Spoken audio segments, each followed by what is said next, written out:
Kami dari kelompok 5 ingin mempresentasikan hasil penelitian kami pada mata kuliah studi kelayakan bisnis tentang street photography sudut kota lama. Sebelumnya, izinkan kami untuk memperkenalkan diri. Nama saya Wahyu Anindya Triapsari dengan NIM 12221724 sebagai moderator. Saya Felendarini dengan NIM 122111349.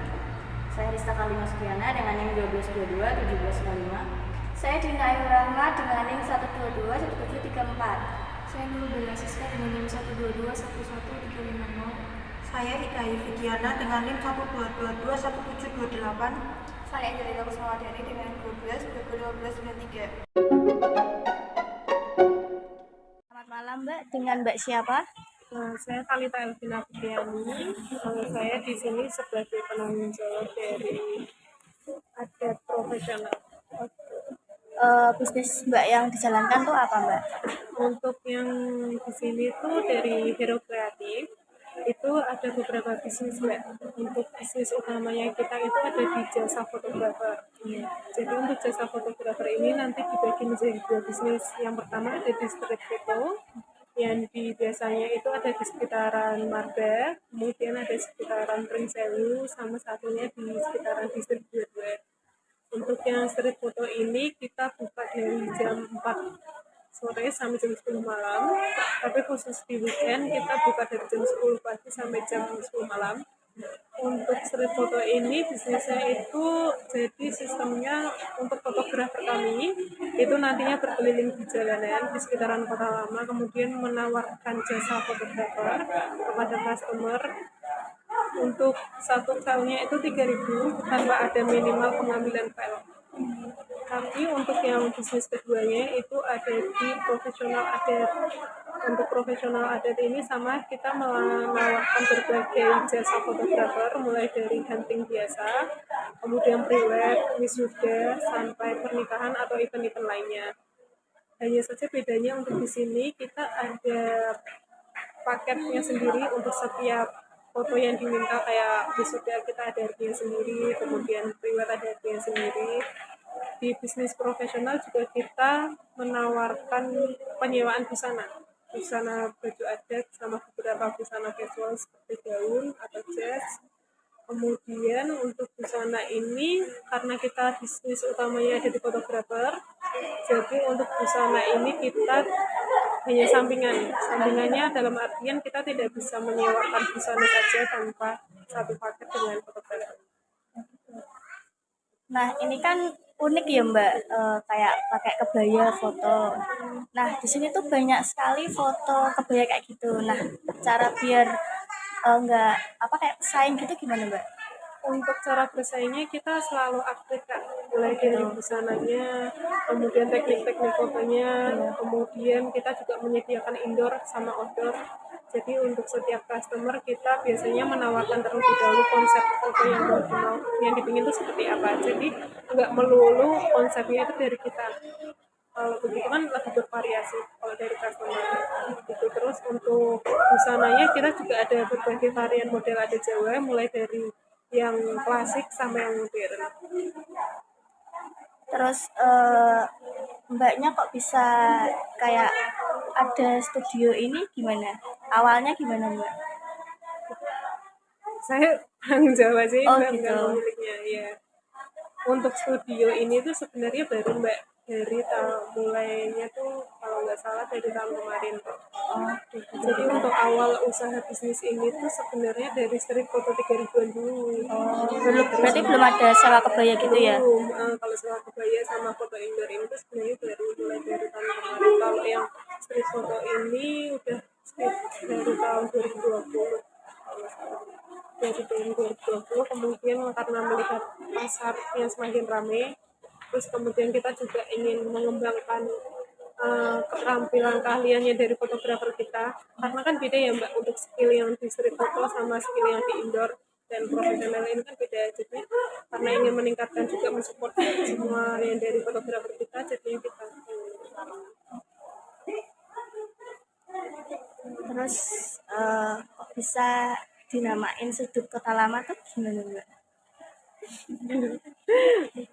kalau itu benar ya, fotonya dulu. Iya.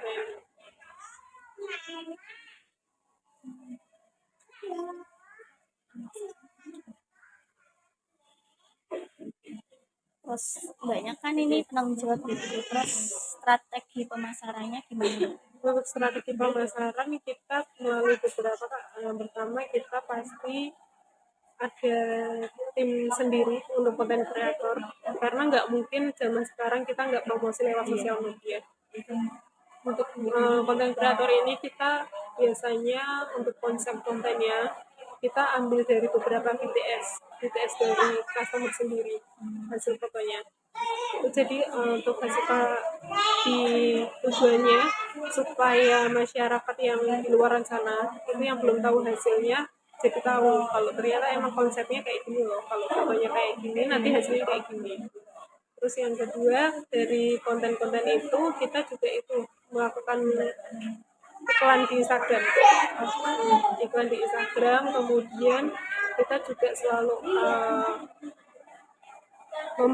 kita membuka semua dari sosial media mulai dari TikTok, Instagram, WA kita ada semua. Itu ada kayak promo-promo nggak Mbak? Ada. Jadi untuk bulan-bulan tertentu kita biasanya ada pasang-pasang promo tertentu kayak bulan Juni kemarin. Jadi kita di sini punya 2 cabang Mbak yang di Kota Lama untuk yang adat ini. Yang satunya di sini, yang satunya lagi itu di distrik 22 yang di Mitsu. Nah, itu juga salah satu cara menarik customer. Harganya beda ya, meskipun sama-sama kita menawarkan sama-sama baju adat sama jasa fotografernya harganya beda. Kalau yang di sini itu harganya satu orangnya untuk yang hunting biasa itu 125.000. Tapi untuk yang distrik itu 50.000. Jauh beda banget kan. Soalnya sini kan wisatawan ya Mbak. Distrik juga wisatawan. Padahal itu yang di Kota Lama ini, yang di Mitsu di belakangnya yang iya. Nah, itu kan harganya 50.000. Kenapa kita kasih harga 50.000 itu kita untuk berikan ke customer yang banyak banget yang di sini tuh customernya tuh dia rombongan. Sementara kalau rombongan itu satu orang membayar 125.000 kan kadang-kadang keberatan. Jadi kita kasih harga 50.000. Tetapi dengan catatan servis yang kita berikan beda ya. Kalau yang dari sini 125.000 itu udah pakai komplit dari penataan rambut, hijab sampai ke sana full semua sampai sandal juga dapat. Tapi kalau di sana 50.000 itu dia hanya dapat busana atasan sama bawah. Jadi untuk penataan rambut, hijab, sandal itu belum termasuk dalam. Yang 125 tuh udah termasuk make up enggak Mbak? Oh belum. Jadi 125.000 itu untuk 50.000-nya untuk busana, satu paket busana full. Kemudian yang 75.000-nya untuk 15 velgnya. Untuk yang di distrik itu 50.000, 25.000-nya untuk busana, 25.000-nya untuk 5 velg.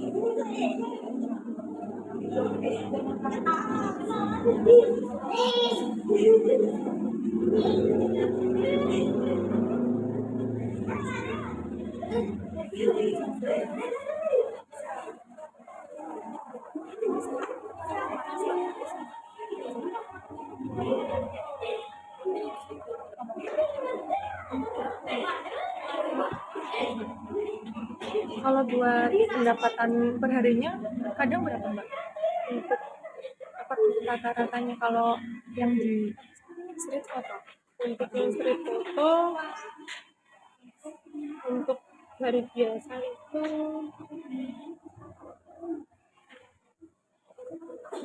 500 sampai 1 juta. Tapi itu bisa dicocok ya. Cuma segini aja kalau itu kan kalau di street foto kan di Kota Lama kan ada 3 cabang berarti di Malba ini di distrik sama yang di tengah yang di gereja Bunda itu biasanya per cabangnya 500 sampai 1 juta itu kalau di hari biasa. Kalau weekendnya itu biasa sampai 2 sampai 5 juta satu cabang. Itu buat satu harinya ya Mbak? Kalau yang jasa sewa kebayanya? Untuk jasa sewa kebaya untuk hari biasa itu paling 4 sampai 5 juta. Kalau yang weekend itu bisa 9 sampai 12. Itu per harinya buat 2 cabang atau satu cabangnya aja? Apa? Buat 2 cabang atau satu 2 cabangnya cabang.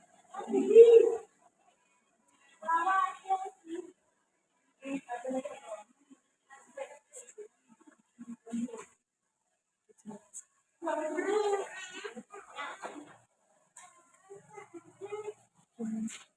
buat kameranya itu gimana Mbak? Untuk kamera kita bedakan Mbak antara yang street photo sama yang profesional. Untuk yang profesional ini kan karena permintaan foto konsep fotonya itu kan beragam ya, dan lebih intens lagi gitu loh Mbak, kayak pre-wed, wedding gitu kan lebih, maksudnya bukan event-event yang ecek-ecek gitu kan. Jadi untuk kamera kita beda. Biasanya kalau yang di street photo itu kita pakai dari 600 sampai 600, 750 sama 60D. Kalau yang di profesional kita pakai minimal itu 750D, kemudian 40D, 6D sama R8. Jadi itu kamera emang punya sendiri ya Mbak? Iya, punya sendiri. Semua aset kameranya punya sendiri.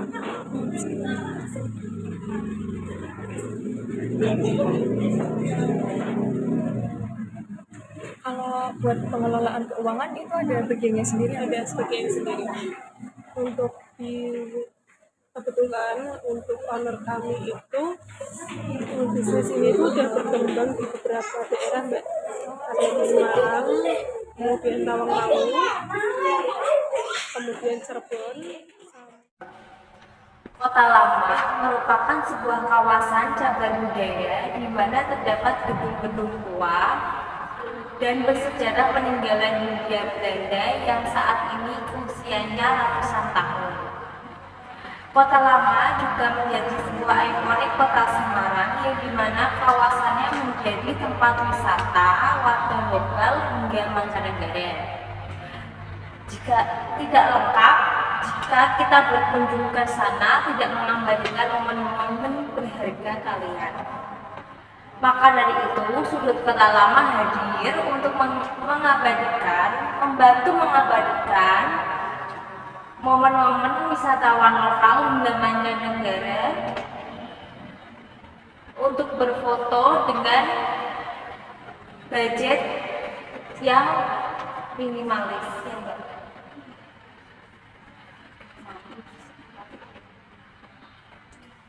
Sudut Kota Lama merupakan perusahaan rintisan yang berjalan dalam bidang jasa fotografi. Perusahaan ini berdiri pada tahun 2019. Sudut Kota Lama memiliki cabang tempat yaitu ada di Marba, Pringsewu, dan Distrik 22. Sudut Kota Lama merupakan perusahaan jasa yang memanfaatkan tempat pariwisata di Kota Lama, Semarang untuk menawarkan jasa street fotografi. Street fotografi Kota Semarang juga mempekerjakan karyawan dengan sistem freelance yang memiliki kemampuan dalam bidang fotografi. Selanjutnya ada aspek pasar dan pemasaran. Sudut Kota Lama ini menerapkan pemasaran dengan cara direct selling yang sifatnya face to face dengan calon pelanggan tanpa media apapun. Tim fotografer Sudut Kota Lama ini diharapkan mampu untuk berinteraksi secara nyaman dan menyenangkan dengan calon customer sehingga pemasaran dapat tersampaikan dengan baik yang nantinya akan mendorong bisnis ini untuk mencapai tujuannya yaitu profit. Alasan Sudut Kota Lama ini menggunakan strategi ini karena dari segi efektivitas mendatangkan konsumen, efisiensi waktu dan tenaga, dan budget yang lebih murah jika dibandingkan dengan strategi pemasaran yang lainnya. Selain itu, Sudut Kota Lama ini membentuk branding dengan cara memanfaatkan Instagram sebagai wadah untuk menyebarluaskan portofolio mereka secara online. Selanjutnya bab 3 yaitu aspek manajemen. Untuk yang pertama adalah dasar pemilihan proyek. Bahwa Sudut Kota Lama merupakan usaha yang berjalan dalam bidang jasa fotografi yang berdiri pertama kali pada tahun 2019. Di Sudut Kota Lama ini memiliki 3 cabang tempat. Yang pertama ada di Marga, Pringsewu, dan Distrik 22. Sudut Kota Lama merupakan perusahaan jasa yang memanfaatkan tempat pariwisata di Kota Semarang untuk menawarkan jasa street turis fotografi. Kemudian yang kedua adalah visi misinya. Yang visinya yaitu untuk menjadikan sudut kota lama sebagai tujuan street fotografi yang dicari oleh para wisatawan, baik wisatawan mancanegara ataupun wisatawan lokal yang berkunjung ke Kota Lama Semarang.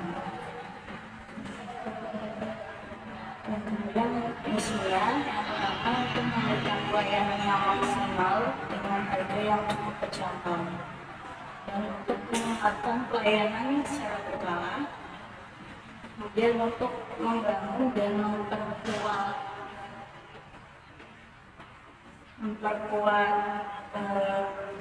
skill fotografer yang ingin mencoba freelance di sudut kota lama. Untuk struktur organisasinya yaitu ada owner, admin, dan karyawan. Dari segi balas tenaga kerjanya itu tergantung jumlah foto yang diambil oleh customer. Untuk setiap 15 foto yang diambil oleh fotografer, maka fotografer akan mendapatkan 5.000 sebagai upahnya. Kemudian jika fotografer mencapai target yaitu 50 foto yang dapat diambil oleh customer, maka setiap 15 foto dihitung 7.000. Selanjutnya yaitu keempat, aspek teknik dan teknologi. Luas produksi sudut kota lama sesuaikan dengan orderan yang masuk, sehingga jumlahnya tidak menentu. Layout bangunan merupakan aspek yang penting dalam menjalankan sebuah bisnis. Sebab adanya layout bangunan dapat menentukan kenyamanan dalam operasional. Sudut kota lama memiliki layout bangunan yang sudah dirancang sesuai dengan fungsi ruangan itu sendiri. Ruang penyimpanan kamera dan lain-lain, ruang admin dan toilet. Desain produk atau jasa. Produk merupakan hal terpenting dalam mempengaruhi keberhasilan suatu bisnis. Oleh karena itu, kita harus menyajikan produk yang baik dan berkualitas yang tinggi. Sudut kota lama bertempat di Marba, Distrik 22, Pringsewu, yang merupakan ikon kota Semarang sebagai latar foto sehingga memiliki ciri khas yang dapat menarik perhatian konsumen. Yang pertama ada sarana dan prasarana. Untuk nama-nama barangnya sebagai berikut. Ada 1 kamera Canon dengan harga 19.300.000 dikali 6 unit, totalnya 115.800.000 rupiah. Yang kedua ada seragam dengan harga 120.000 dikali 6, jadi totalnya ada 720.000 rupiah. Yang ketiga ada handphone admin dengan harga 3.500.000. Yang keempat ada laptop dengan harga 5.700.000, memori 110.000 dikali 6 unit, jadi totalnya ada 660. Selanjutnya ada baterai cadangan dengan harga 375.000 dikali 6 unit, jadi totalnya ada 2.250.000. Yang ketujuh ada sewa bangunan. Di sini sewa bangunan di Kota Lama sendiri yaitu 80 juta. Jadi total dari semua sarana dan prasarananya ada 208.630.000 rupiah. Selanjutnya ada sarana pendukung. Untuk sarana pendukungnya ada token listrik, PDAM, Wi-Fi. Untuk token listriknya sendiri 800.000, PDAM 60.000, dan untuk Wi-Fi-nya 300.000. Jadi total semuanya untuk sarana pendukung yaitu 1.160.000. Selanjutnya ada model kerja harian. Yang pertama ada biaya kebersihan. Untuk biaya kebersihannya sendiri yaitu 20.000. Jadi 20.000 itu untuk satu tempat. Nah di sini kita pakai ada 3 tempat. Jadi 20.000 dikali 3, jadi totalnya ada 60.000 untuk satu harinya. Yang kedua ada biaya promosi, untuk biaya promosinya sendiri 5.000. Jadi total semuanya ada 65.000 dalam satu hari. Nah, di sini untuk satu bulannya itu 65.000 dikali 30 hari, totalnya 1.950.000. Untuk proyeksi laba ruginya, untuk target penjualan per hari yaitu 50 foto. Jadi 50 foto itu dikali sama 6 orang sebagai karyawannya di Marga Distrik 22 dan di Densalu. Untuk 50 fotonya dikali 6 orang totalnya 900.000. Nah, di situ ada 300 file dikali 3.000, jadi totalnya 900.000. Untuk gaji karyawannya per hari 15.000 dikali 6 sama dengan 90.000. Jadi itu 15.000 untuk karyawannya karena targetnya ada 50. Ada analisis DP dengan rumus TR sama dengan TC. Untuk TC-nya sendiri yaitu modal awal, TC sama dengan FC plus VC. Untuk FC-nya sendiri dengan gaji 2.700.000, biaya sarana dan prasarananya 208.630.000 rupiah. Jumlah VC-nya yaitu 211.330.000 rupiah. Untuk VC-nya sendiri ada biaya sarana pendukung seperti WiFi, listrik, dan PDAM. Di sini ada 1.160.000 rupiah. Kemudian ada biaya modal per harinya 1.950.000 rupiah. Jumlah VC-nya adalah 3.110.000 rupiah. Jadi total TC-nya untuk FC ditambah VC dengan jumlah 214.440.000 rupiah. Selanjutnya ada proyeksi cash flow dan analisis kelayakan bisnis. Untuk saldo awalnya yaitu ada 214.440.000 rupiah.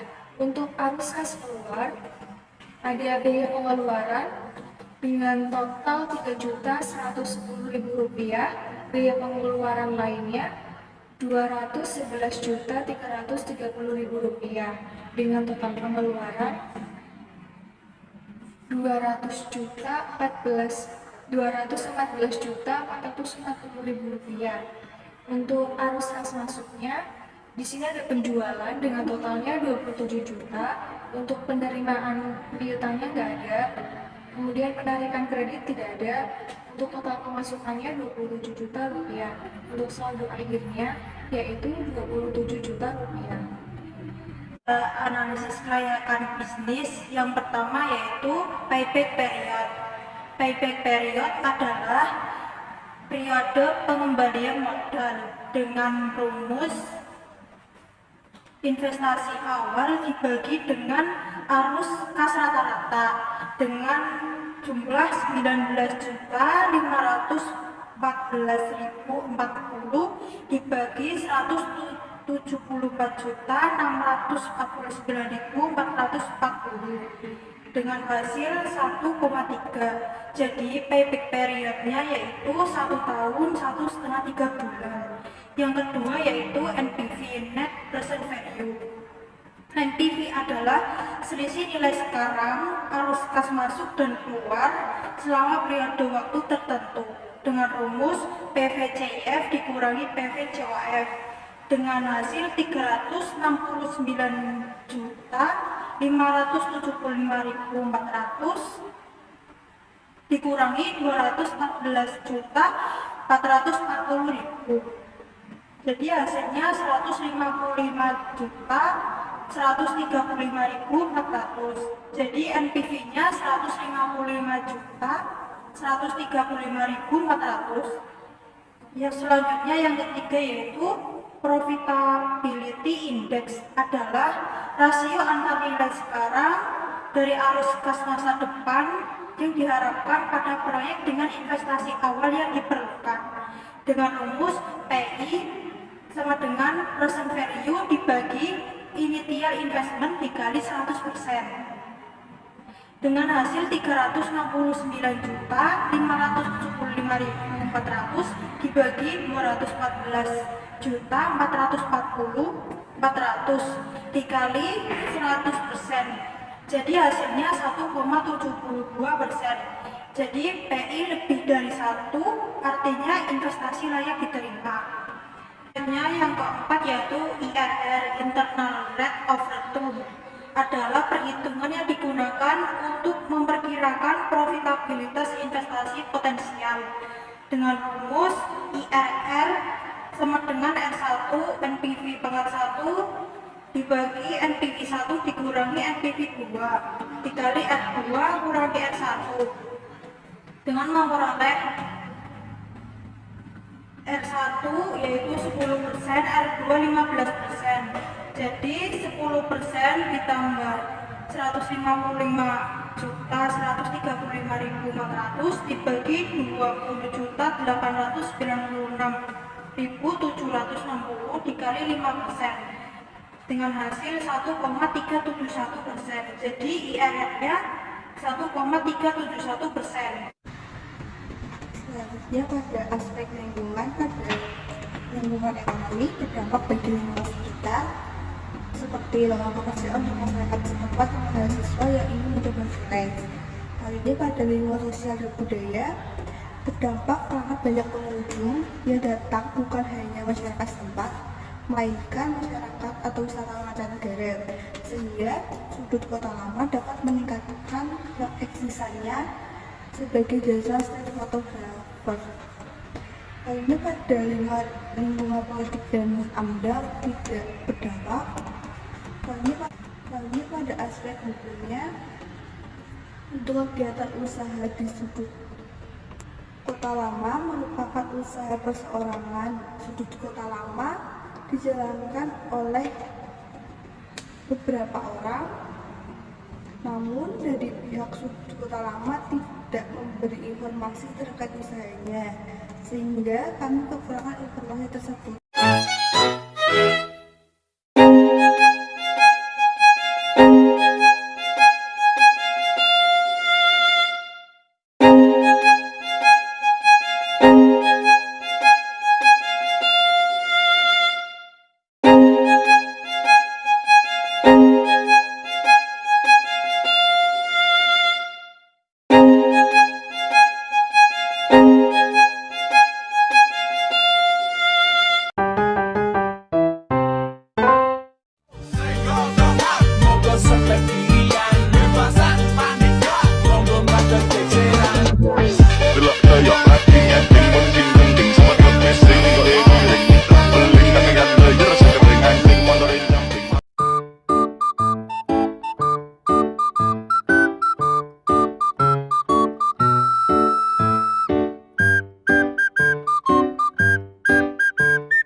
Sekian presentasi dari kelompok kami, kurang dan lebihnya kami mohon maaf.